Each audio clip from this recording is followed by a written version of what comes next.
Sean todos bienvenidos a una clase más de Comuniop, en donde hoy estaremos abordando un tema bastante sensible, el propio de la cuestión del mal. Como siempre actuamos en nuestros encuentros mediados por la virtualidad, los invito para que desde sus hogares se puedan unir a estas palabras que son propias de una oración al Espíritu Santo, dando inicio con esto a nuestro encuentro del día de hoy. En el nombre del Padre, del Hijo y del Espíritu Santo. Amén. Ven Espíritu Santo, envía tu luz desde el cielo. Padre amoroso del pobre, don en tus dones espléndido, luz que penetra las almas, fuente del mayor consuelo. Ven, huésped del alma, descanso de nuestro esfuerzo, tregua en el duro trabajo, brisa en las horas de fuego, gozo que enjuga las lágrimas y reconforta en los duelos. Entra hasta el fondo del alma, divina luz, y enriquécenos. Mira el vacío del hombre si tú le fallas por dentro. Mira el poder del pecado cuando no envías tu aliento. Riega la tierra en sequía, sana el corazón enfermo, lava las manchas, infunde calor de vida en el hielo, doma el espíritu indómito, guía al que tuerce el sendero. Reparte tus 7 dones según la fe de tus siervos. Por tu bondad y tu gracia, dale al esfuerzo su mérito. Salva al que busca salvarse y danos tu gozo eterno. Amén. En el nombre del Padre, del Hijo y del Espíritu Santo. Amén. Hoy también quiero hablarles unas breves líneas generales en torno a un santo dominico, quizá muy poco conocido, pero de una relevancia para el testimonio propio de la Orden de Predicadores, que le ha dado muchos santos a la Iglesia desde su fundación hace más de 8 siglos. Hoy entonces les traigo aquí, a este nuestro encuentro, la figura de San Juan de Colonia, presbítero y mártir. De él debemos saber estas cuestiones muy concretas. Europeo, nació pues en el actual territorio de Alemania hacia el siglo XVI. Su fecha de nacimiento es motivo de controversia porque no se sabe con exactitud, pero sí pertenece propiamente a este siglo XVI. Él se ha vuelto santo de la Iglesia Católica por el martirio que experimentó junto con 18 sacerdotes más en los actuales territorios de Holanda, donde fue muerto en la madrugada del 9 de julio del año 1572.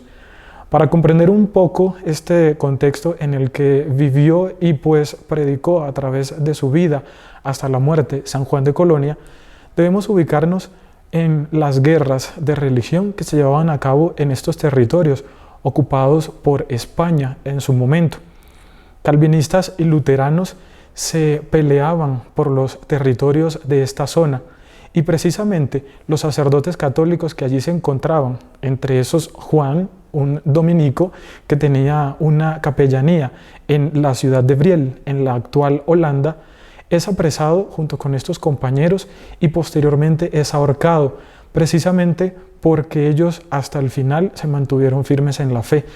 Lo que buscaban estas personas extremistas era que ellos pudieran renegar sobre todo de 2 cuestiones fundamentales, que negaran la fe en la Eucaristía y la primacía papal. Ante esta negativa, pues obviamente fueron encarcelados, fueron torturados y como les indiqué, en esa madrugada del 9 de julio del año 1572, en plaza pública y frente a una multitud, fueron ejecutados.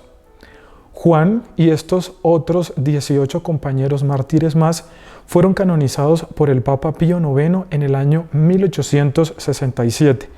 Sus restos se conservan actualmente en un santuario que fue construido para él y para estos otros mártires en la ciudad de Briel. Y curiosamente es el patrono de todas las vocaciones sacerdotales de la Orden de Predicadores. Con la figura y un poco el contexto de este santo, nos vamos a reunir hoy en nuestra clase hablando sobre la cuestión del mal.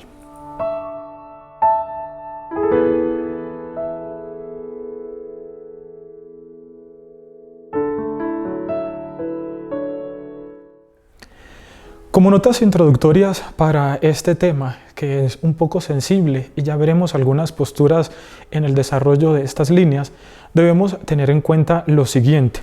Ante todo, el mal es una realidad innegable en el mundo y en la vida humana. Es algo que está presente y que absolutamente ningún poder, en este caso humano, puede quitarlo de esta esfera de la vida humana como tal. Es un hecho patente que a través del tiempo, sobre todo de la concepción humana, ha adquirido múltiples matices, formas y también modalidades de entenderlo. Aparte de ser un problema, hay que tener presente también que la cuestión del mal es ante todo un misterio que afecta de una u otra manera a las personas, pero pues en última instancia todavía nos movemos en este terreno de lo mistérico. La cuestión del mal sin duda presenta grandes interrogantes y desafíos para cualquiera y mucho más para nosotros en el plano de ser creyentes, por lo que en la cuestión teórica y en la práctica siempre estaremos mediados por esas preguntas que tengamos al respecto. Muchos se han preguntado si es compatible esta existencia del mal con la existencia de Dios, como si de dos fuerzas contrarias se tratase, en donde una debe prevalecer sobre la otra. Y ya veremos también en estas ideas que voy a compartirles cómo se comprende eso, de la existencia del mal dentro, obviamente, de la creación, del plan divino de salvación y en última instancia de la existencia de Dios mismo.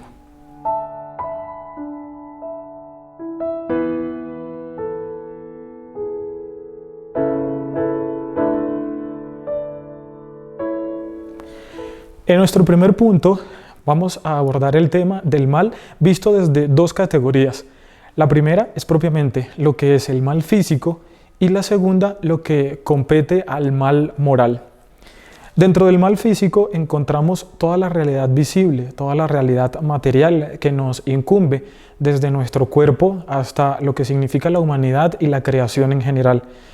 Mientras que el mal moral ya es una cuestión un poco más sensible y más individual porque aborda y se desarrolla principalmente desde la voluntad humana, desde ese fuero interno que cada quien tiene. Ante estas dos realidades no podemos olvidar que ambos, tanto el mal físico como el mal moral, de una u otra forma, causan dolor físico. Ahora bien, en lo relacionado al mal físico debemos tener presente lo siguiente. Es una carencia de la propiedad. Hablando pues en el caso de una persona, es por lo que alguien puede sufrir. Entonces, a la persona faltarle algo va a experimentar el dolor. Este mal físico como tal merma la plenitud de la persona. Ante estas dos cuestiones que he mencionado, de la carencia de una propiedad que pues genera dolor, que hace sufrir, y de la mermación de la plenitud, podemos traer a colación, por ejemplo, la ceguera. Naturalmente, los ojos en una persona están hechos, fueron creados para la visión. Al experimentar la ceguera ya tenemos una falta pues de esta cualidad del observar. El ojo se mantiene, pero ciego. Allí hay una falencia, hay algo que no funciona, hay algo que falla y automáticamente genera dolor. Este es un ejemplo muy sencillo, pero nos sirve en esta plasticidad para comprender eso, un poco de lo que tiene que ver con el mal físico. Ahora bien, este mal también incluye ciertos procesos. Aparte del ejemplo que les mencioné sobre la ceguera, también podemos considerar como dentro de este arco al envejecimiento, por ejemplo, la enfermedad, la muerte, la separación, la pérdida de alguien, entre otros aspectos más, pueden generar ese dolor que se incluye dentro de este dolor físico. Curiosamente, el hombre también, por estar inmerso dentro de la naturaleza, dentro de la creación, va a padecer del mal físico que es ocasionado, en este caso, por los desastres o por los males naturales. Y aquí podemos traer a colación el hambre, la sequía, los terremotos, las inundaciones, las erupciones volcánicas y sobre todo una realidad que nos toca en la actualidad, las pestes, como en el caso de la pandemia por el coronavirus que estamos sufriendo. Es una cuestión que hace parte de un mal natural, pero que afecta directamente al hombre, ocasionándole pues su mal físico. En estas líneas generales también debemos comprender en relación al mal moral como una libre decisión de la voluntad humana. En pocas palabras, es la voluntad del hombre, son las decisiones que éste toma. En este caso estamos dentro del terreno de lo equivocado, o sea, decisiones malas, decisiones erradas, decisiones que van a ocasionarle a sí mismo, incluso a los demás, un mal que en este caso va a ser moral. Este mal va en contra de la prohibición de aquello que legítimamente está establecido, sobre todo de las cuestiones sociales, naturales, morales, éticas, y al hombre, por su libre voluntad, conociendo incluso lo que eso puede acarrear y optando por ese mal camino, pues estará viviendo, como les indiqué, en persona propia y también en un mal hacia los demás, propiamente esto que se incluye dentro de lo moral. Es un mal que ocasiona culpa en la medida de lo posible si se lleva el proceso de una manera adecuada, porque hay gente que también obviamente comete mucho mal en este ámbito moral, pero que no siente culpa. Naturalmente, a quien experimente el arrepentimiento de querer enmendar lo mal que ha hecho, sentirá esto. Entonces es una categoría que podemos tener allí presente como un derivado de este mal moral que es la culpa. Una culpa que sabe que por su responsabilidad ha cometido daño, ha cometido una fractura en lo que ya les he indicado. Así pues, el mal físico y el mal moral en última instancia generan un dolor para la persona que pues va a experimentar esta sensación un tanto incómoda. La filosofía al respecto se ha preguntado mucho sobre este mal e incluso ha propuesto un mal metafísico como un tercer bloque o un tercer mal de los dos que hemos visto, y básicamente lo orienta hacia todas las limitaciones que por naturaleza el hombre tiene. Es algo de lo que no se puede librar y que en última instancia va a padecer siempre, precisamente por la misma limitación natural de la que todos pues hacemos parte, de la que todos tenemos en nuestra realidad.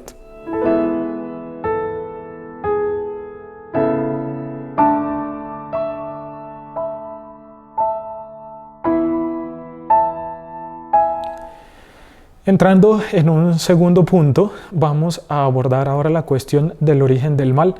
Visto desde algunas posturas, no son absolutamente todas, ni son completas, ni tienen toda la razón, porque ya entenderán que es un tema bastante grande y del que encontraremos mucho, pero sí estas ideas nos darán unas orientaciones generales para nosotros poder comprender poco a poco cómo se va hilvanando esta cuestión y con qué nos vamos a quedar en última instancia desde el terreno meramente católico, desde nuestra fe, desde lo que profesamos. Así pues, podemos nosotros tener presente que desde los inicios como tal de la creación de esto que ha sido consignado en las Sagradas Escrituras, siempre ha existido la pregunta por el mal, del por qué existe, quizá de quién lo creó o qué es el mal. Y la Biblia no es ajena a estos cuestionamientos. Así que lo presenta básicamente como un profuso dolor que experimenta el hombre. Es un dolor que pues obviamente no es querido por Dios, pero que al pertenecer a la naturaleza el hombre lo padece. Y bien es cierto, puede sacar algunas cuestiones positivas, lo más probable es que marque de manera negativa ese momento e incluso toda la vida en general. ¿Cuál es la respuesta bíblica que nosotros podemos encontrar en relación a esta pregunta sobre el origen del mal? Básicamente la respuesta bíblica está presentada. Si nosotros nos vamos al libro del Génesis, lo podemos constatar allí desde una teoría dualista.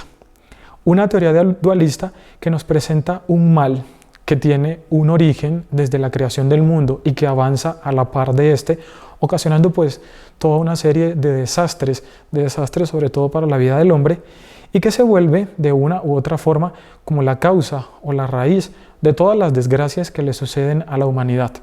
Pero tengamos presente lo siguiente, que la Biblia no es que propenda por un dualismo, lo presenta porque vemos esa cuestión de que existe un mal y de que existe un bien, como en un constante desequilibrio por ver quién gana, por ver quién está sobre el otro.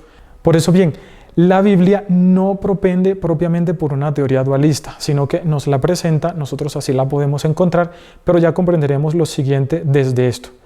Hay una teoría sobre este dualismo que propende por una simetría entre el bien y el mal, como si de dos principios se tratase. en este caso como de dos entidades reales, como de dos entidades antagónicas. En otras palabras, como si tuviésemos a un Dios a la par de un maligno, en donde uno y otro siempre se mantienen en pugna para ver quién gana. Este es el terreno propio del dualismo. Ahora bien, tiene un origen bastante antiguo este tipo de teorías, pues el bien y el mal siempre, de una u otra forma, han estado presentes dentro de la vida básica, dentro de los cuestionamientos más primitivos, más iniciales de la humanidad. Debemos recordar la figura, por ejemplo, de Zoroastro, a quien ubicamos en la religión oficial de Persia, una religión bastante antigua, mucho antes de la era cristiana.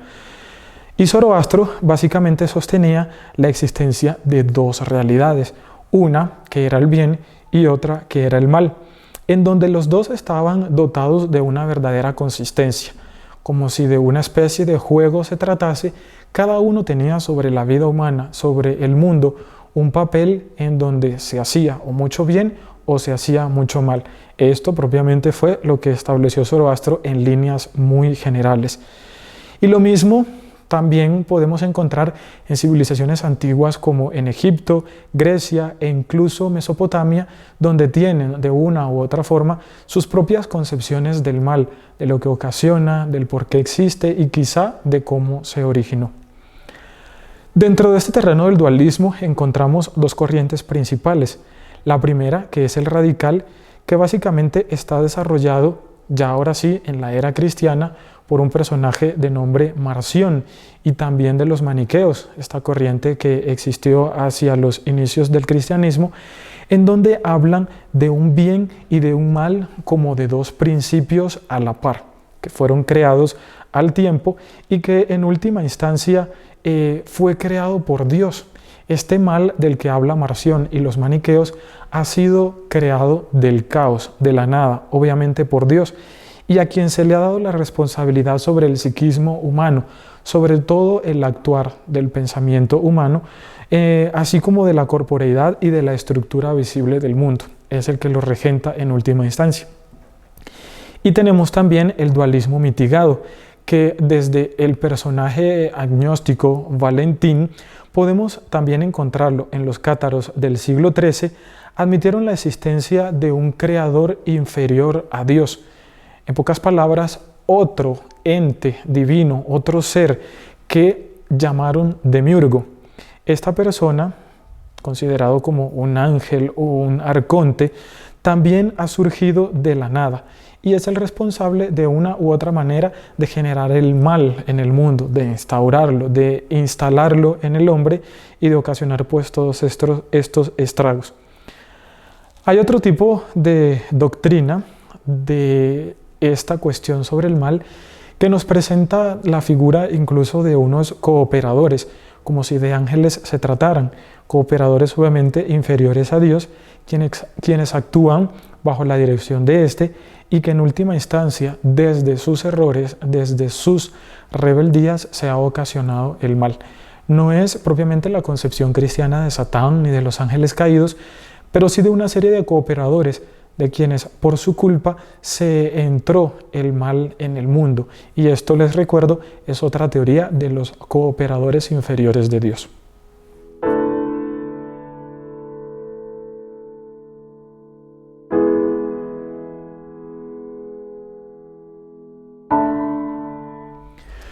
En un tercer punto, vamos a tener presente algunas ideas que nos darán claridad sobre el mal y el dolor, dos realidades en las Sagradas Escrituras.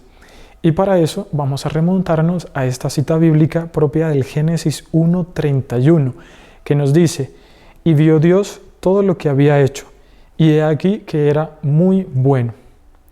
Pues bien, una de las cuestiones dentro de las líneas generales o dentro del arco macro de la Biblia nos va a presentar en todo momento un llamado constante a la fe y también a la confianza en un único Dios, que básicamente llama a la existencia en la bondad y que conserva en dicha existencia a todos los seres siempre dentro del bien. Como nos lo indicaba la cita del Génesis, Dios ha creado todo de manera buena, Así que no hay aquí una invitación a la desesperanza, sino de considerar que Dios, dador de todo bien, así mantendrá a todos pues los que escuchen su llamada y lo sigan. Esta es como la primera invitación general que podemos encontrar en la Biblia. Al respecto, también sale a colación la cuestión del pecado original y del origen del mal. Génesis 3, que es básicamente la cita que también les invito a tener presente cuando vuelva usted sobre este video, encontrará un lenguaje simbólico en el que básicamente desde el relato de la caída de Adán y Eva, que todos hemos escuchado alguna vez, es el terreno sobre el que este pasaje, Génesis 3, nos va a presentar el dolor y el mal humanos, pero que no provienen de la acción de Dios. Otra cuestión, siguiendo con eso de que nos mostraban que Dios ha creado todo bien, aquí dentro de esa lógica, pues se nos presenta que en última instancia este mal no es producto de Dios, no hace parte de su acción creadora, sino que es el producto de la acción libre que en este caso Adán y Eva tomaron y por el que toda la humanidad siguió en este mal camino. Podemos decir que el origen del mal, en este caso, desde lo que se nos ha mostrado hasta el momento, tiene su origen en el pecado, una decisión propia de la rebeldía que se comete contra Dios y que pues es mediada y alentada por el engaño, por un ser maligno que dentro de este lenguaje, les vuelvo a repetir, muy simbólico que nos presenta Génesis 3, lo muestran como dentro de una figura de un ser maligno representado por la serpiente. Ahora bien, podemos ver también dentro de todo este recorrido una constante polaridad entre el bien y el mal, como si la vida humana estuviera a la mitad de dos fuerzas que naturalmente ella no pidió, ni a ser parte del sumo bien, ni a ser parte del sumo mal. Esta confrontación que se presenta siempre estará mediada en la vida e incluso en la actualidad la podemos ver con la cuestión de la vida y de la muerte, del pecado y de la amistad con Dios, de la salud y de la enfermedad, dos cuestiones que son completamente antagónicas, pero que no hacen parte de la simetría cósmica. Es otra de las realidades que nos muestra la Biblia. Esto no lo podemos incluir allí, ni tampoco por necesidad fatalista, ni mucho menos porque Dios así lo quiera.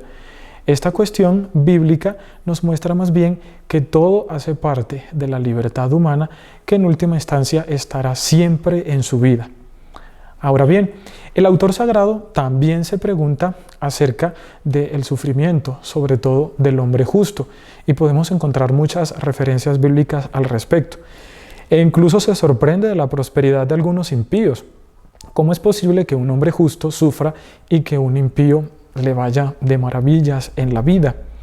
Avanzando un poco también en esta cuestión bíblica, ahora les invito a que tengamos muy en cuenta todo el libro de Job, en donde se desarrolla de manera magnífica, amplia y también dramática todo este asunto del mal que padecen sobre todo los buenos.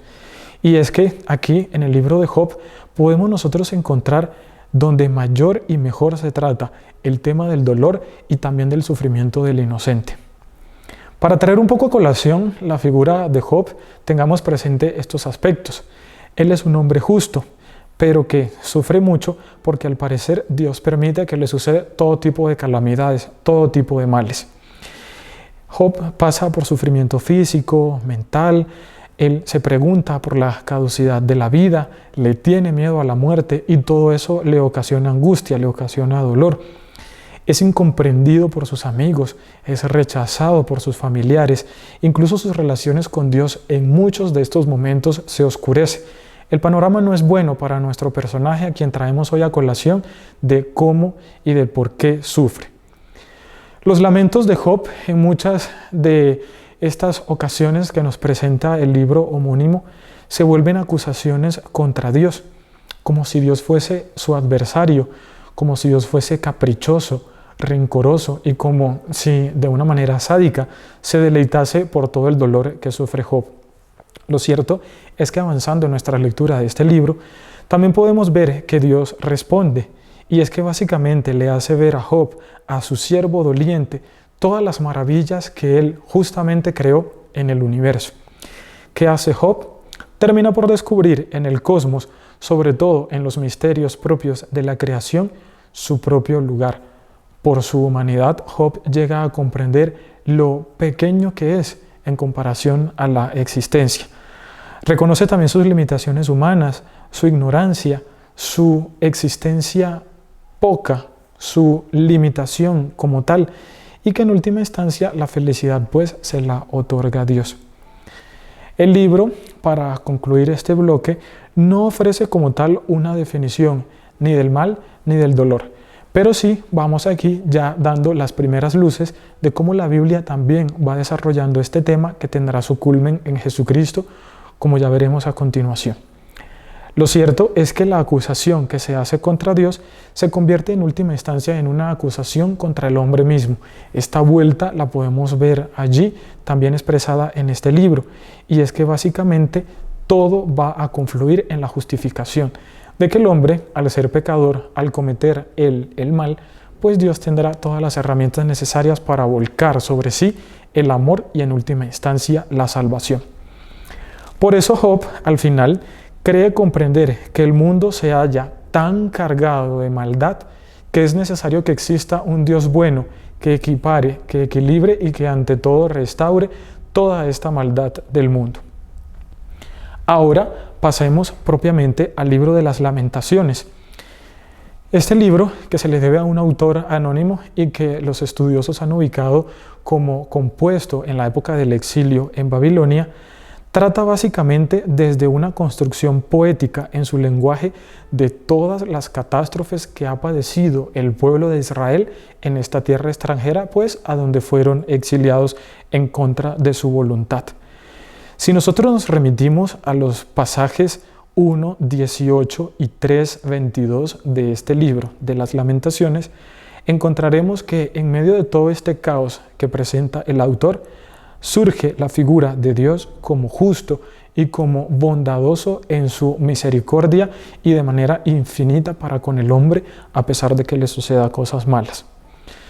Este libro también, dentro de las enseñanzas bíblicas que estamos abordando, nos muestra que un verdadero creyente, sea la situación de dolor que esté padeciendo, nunca debe considerar que Dios es caprichoso y olvidadizo de sus oraciones. Sea como sea, tarde o temprano lo escuchará y lo librará, aparte de rescatarlo de esa mala situación por la que atraviesa.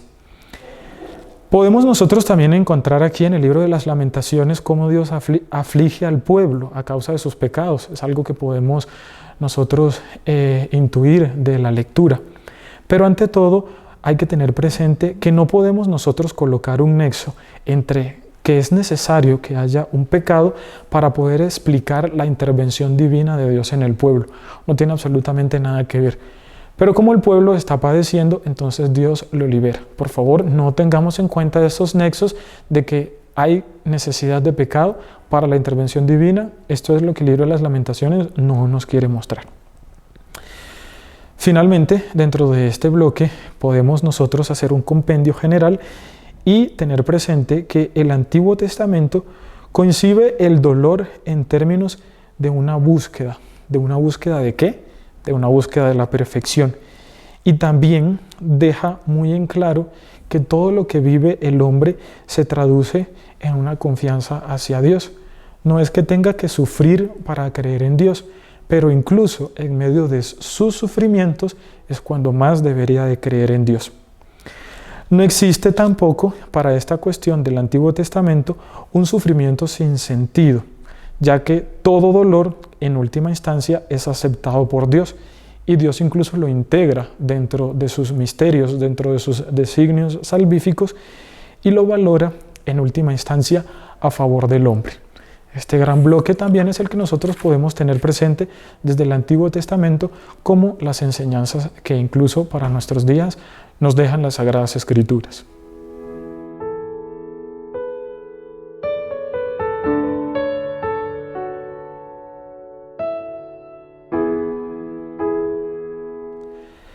En nuestro cuarto punto, y de manera muy concreta, vamos a tener presente la figura de Jesús, precisamente de Jesús en el dolor. Y es que, primero, por su experiencia propia, Jesús se enfrentó al mal y también al dolor humano. No es un Dios que hable desde la distancia. Él lo vivió en carne propia. Segundo, los evangelios siempre nos presentan a Jesús en un contacto íntimo con el dolor, con el sufrimiento de los hombres, y por eso no es extraño que en muchos de estos pasajes evangélicos nosotros observemos que a Él se acercan pobres, enfermos, poseídos por demonios, pecadores y también azotados por toda clase de infortunios. Es una muestra clara de que acoge en sí y con mucho agrado a todas las personas que sufren, que padecen el dolor. Por eso Jesús es muy cercano a todo aquel que padece de dolor físico, psíquico y moral, a quien hace también acreedor de su compasión. En un tercer punto, dentro de esta figura de Jesús, podemos observarlo como el primero en practicar el divino mandamiento de la misericordia. Precisamente desde sus acciones, Él ejerce un poder divino a favor del hombre doliente y pecador. Por eso no es extraño, no es ajeno a todas las personas que se le acercan, sobre todo a los pecadores. Jesús, a través de sus milagros, nos demuestra que el signo divino de Dios triunfa sobre el mal. Él se abraza al dolor humano, también en un exceso de compasión y de solidaridad con los hombres. Y a pesar de haber hecho todo esto, nosotros podemos constatar que incluso el dolor, el misterio del dolor, aún así no desaparece. La pasión de Jesús, su muerte, se vuelve el último acto y la culminación terrena de una vida que largamente estuvo experimentada, que estuvo atravesada por el dolor, pues el Señor conoció mucho del sufrimiento en la vida terrena. Y finalmente podemos nosotros saber, y también como por lógica, que Él, precisamente por ser un hombre de verdad, enfrentó el cansancio, el desamparo, la desilusión muchas veces, el abandono de sus discípulos, la traición, el sufrimiento corporal, la agonía moral y las penas del espíritu. Para Él todos estos temas no fueron ajenos.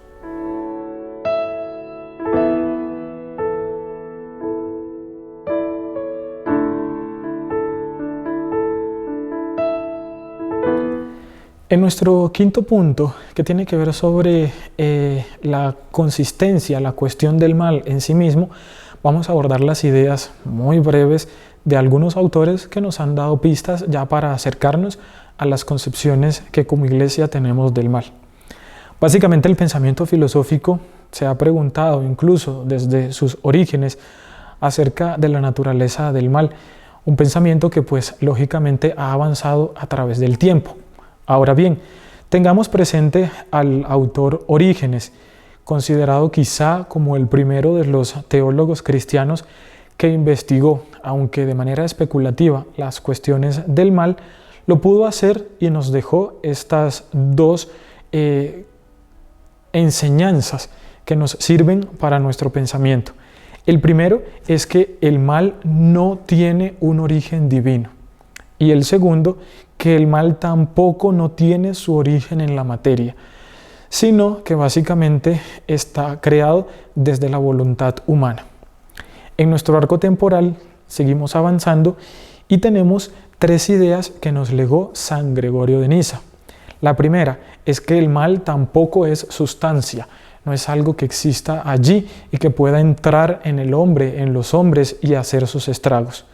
El mal es, para Gregorio de Niza, la pura ausencia del bien. Y su tercera idea es que esta ausencia y esta privación de las cosas buenas son las que le causan al hombre dolor y sufrimiento.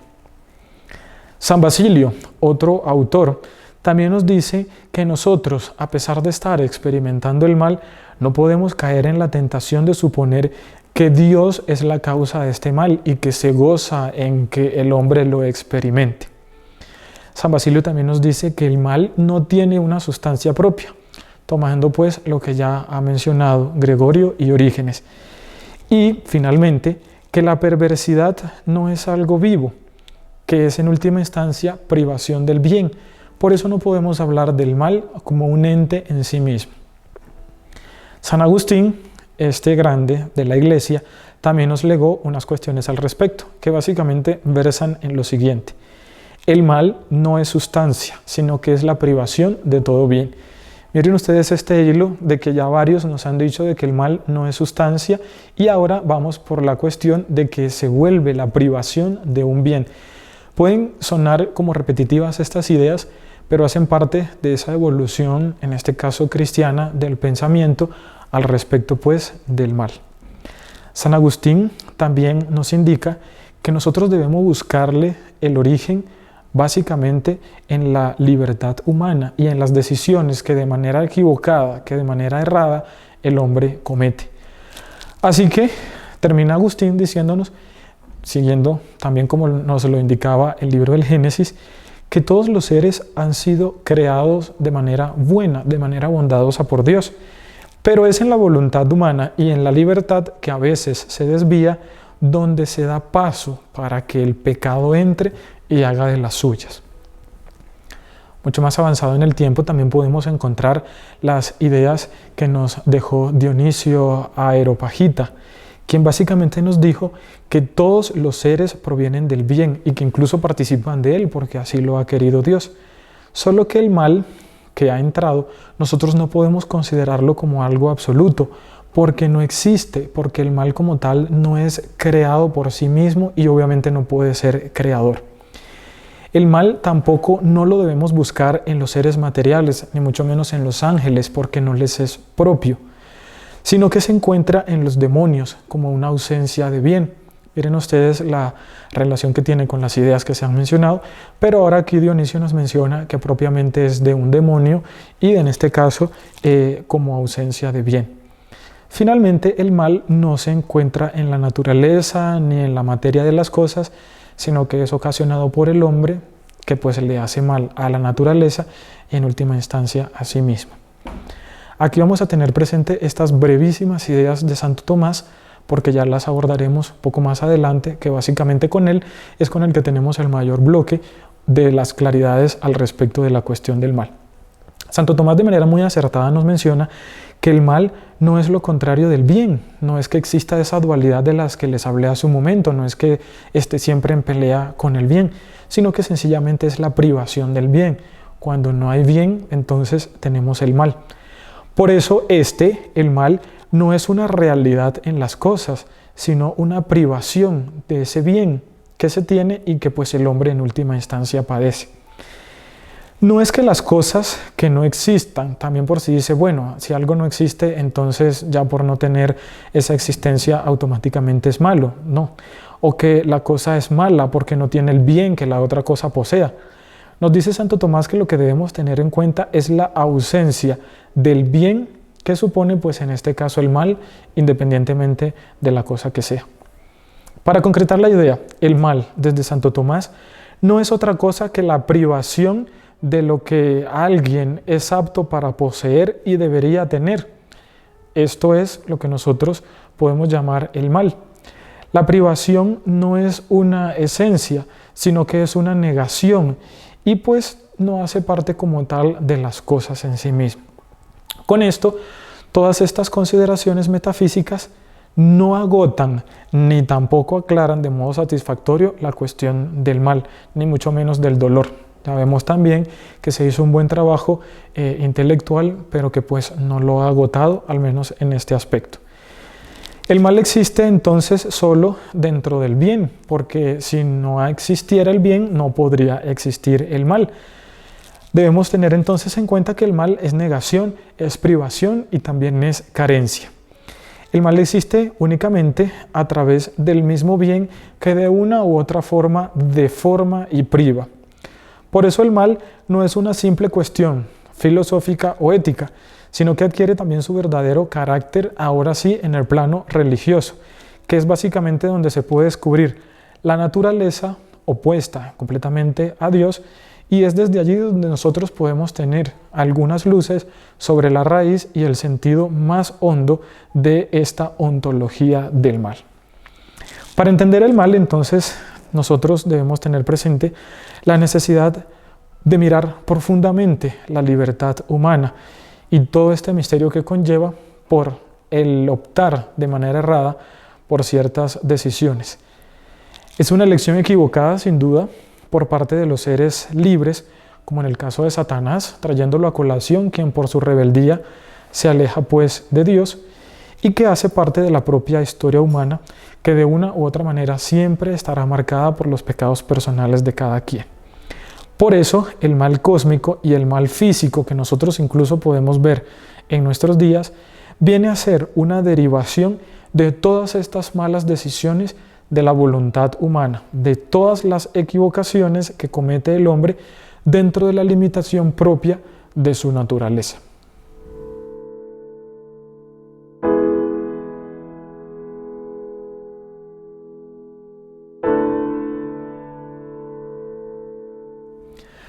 Para nuestro sexto punto, vamos a abordar si la existencia de Dios es compatible o no con la existencia, o mejor dicho, con el sentido del mal.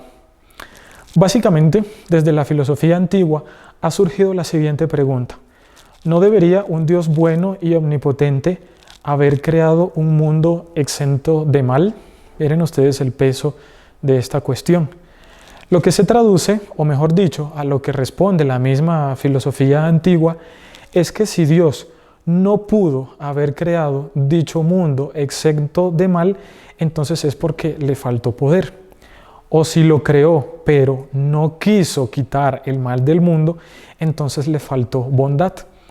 Ahí entramos en un dilema de o pudo o no pudo, o quiso o no quiso. Ante esto, siguiendo también las líneas de nuestro autor, nosotros debemos tener presente que se ve una clara contradicción en la coexistencia del mal y Dios, como si los dos no pudieran existir al tiempo. Por eso, uno de los dos se debe eliminar. O existe el mal o existe Dios, pero los dos al tiempo no.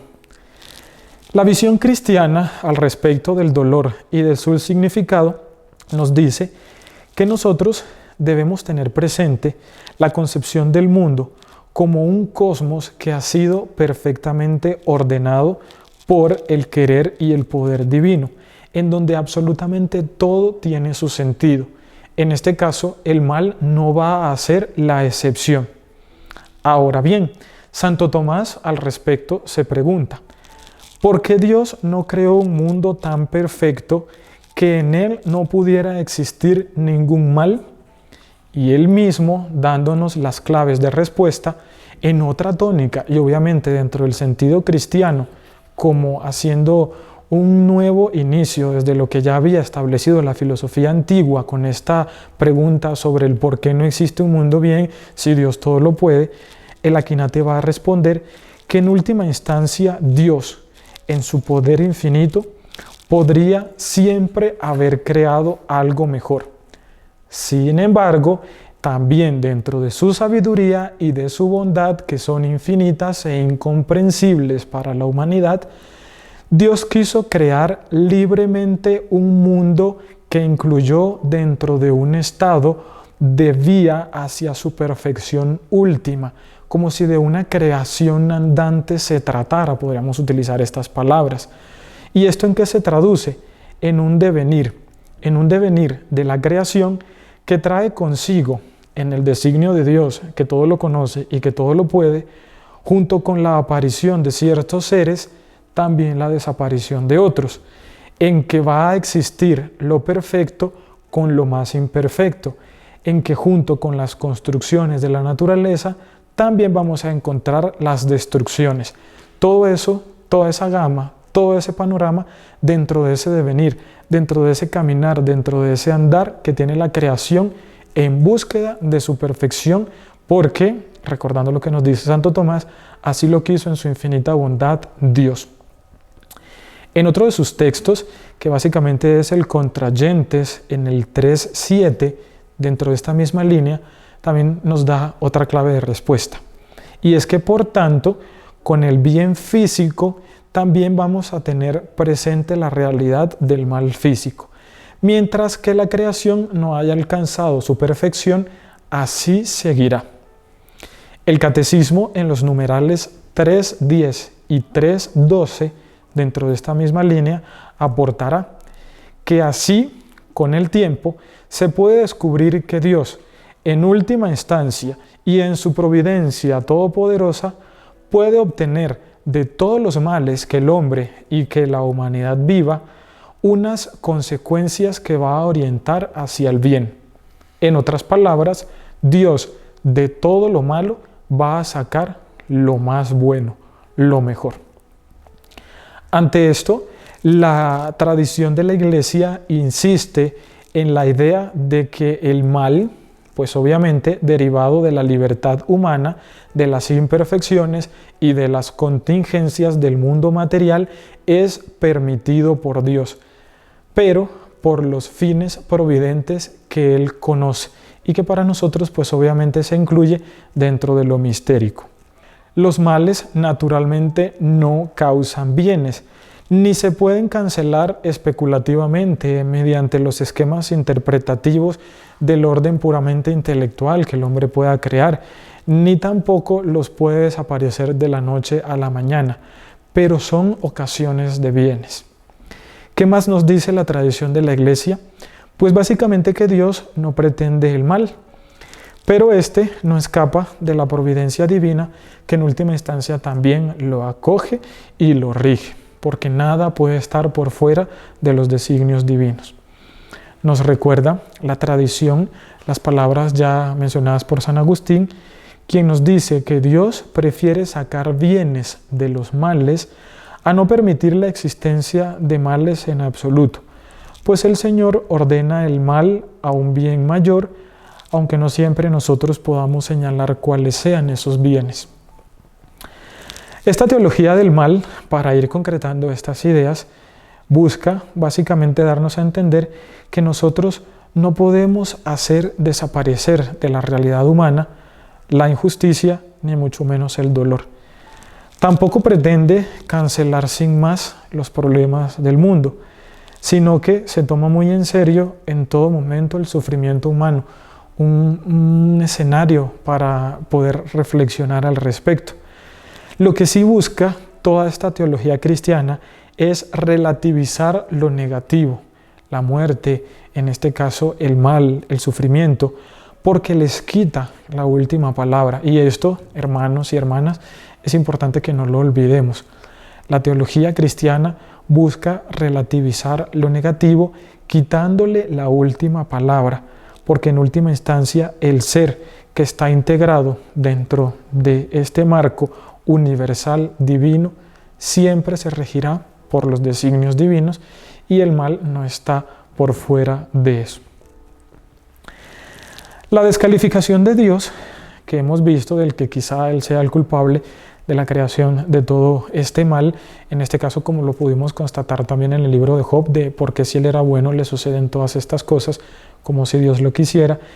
Incluso también descalificar el orden creado se resumen en última instancia en una fórmula que está sostenida por el dolor existente, por el dolor evidente, pero que no es otra cosa que un postulado arrogante y orgulloso que generaliza en exceso todo el mal como si todos sufrieran de la misma manera, sin tener en cuenta que todos los hombres, sean creyentes o no, en última instancia se escandalizan ante el sufrimiento o se abandonan de manera distinta a creer cuestiones al respecto, pero que también no todos por sufrir van a abandonar su fe en Dios, ni mucho menos van a considerar que ya lo malo no puede existir. Si no hubiera un Dios en última instancia, o fuera Dios el causante del mal, nos dice este autor, nosotros tendríamos de seguro que el dolor sería mucho más doloroso de lo que ya es en la actualidad. Sería la palabra última y la más absurda de la existencia humana, en donde básicamente el hombre podría considerarse verdaderamente desgraciado y víctima de un destino trágico del que no podría salir. Finalmente, si hay un Dios, el sufrimiento, en última instancia, es redimible.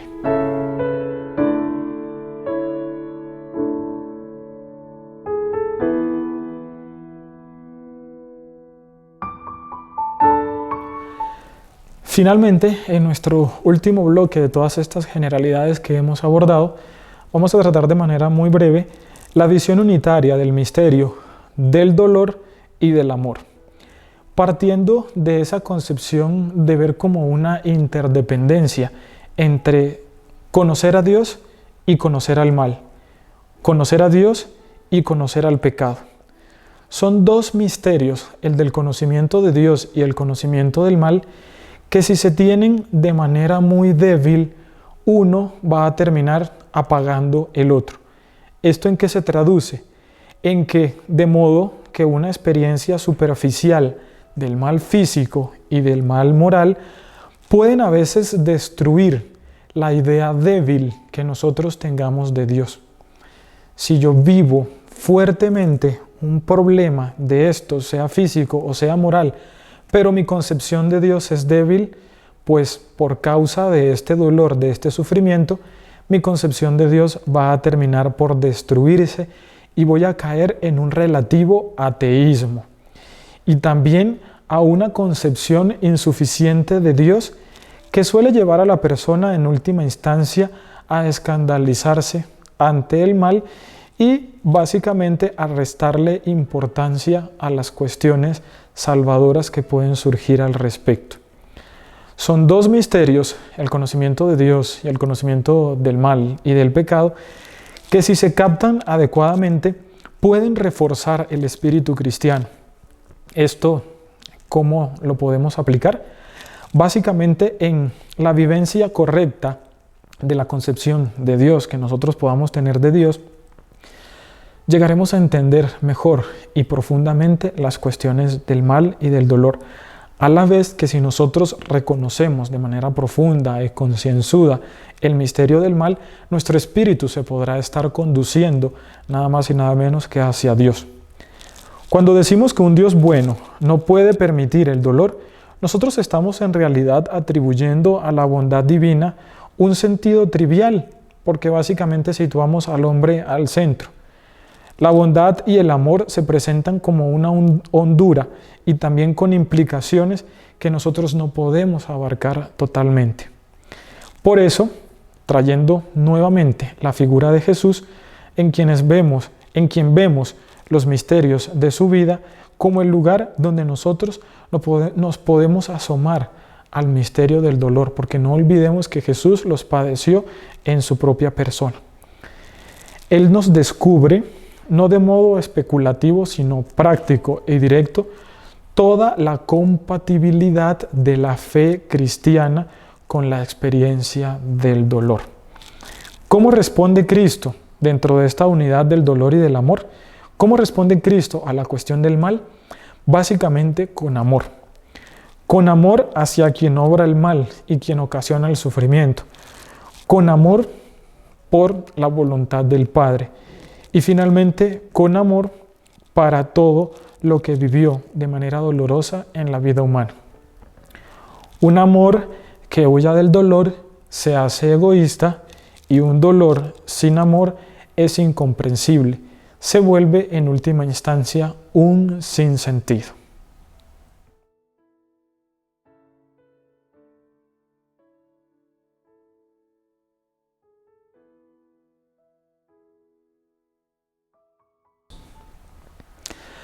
Así, de manera general, amigos, hemos llegado al final de esta intervención que, como les indiqué y como ustedes se pudieron dar cuenta, abordó cuestiones muy generales. Para profundizar cada uno de estos grandes bloques se necesita tiempo, se necesita dedicación y pues también interés para comprender este tema espinoso, este tema sensible que hace parte de nuestra realidad. También, antes de poder finalizar, tenemos estas dos preguntas a las cuales invitamos darle respuesta y, siguiendo pues la metodología del curso, poderlas enviar al correo de Comunio. La primera de ellas entonces será: ¿por qué se dice que en el cristianismo el mal tiene un sentido? Y la segunda: ¿cómo se explica que Dios permita el mal? Espero que estas reflexiones calen en su vida, que les generen interés, que les generen gusto, sobre todo para poder indagar más y conocer un poco más sobre la cuestión del origen del mal. Muchas gracias.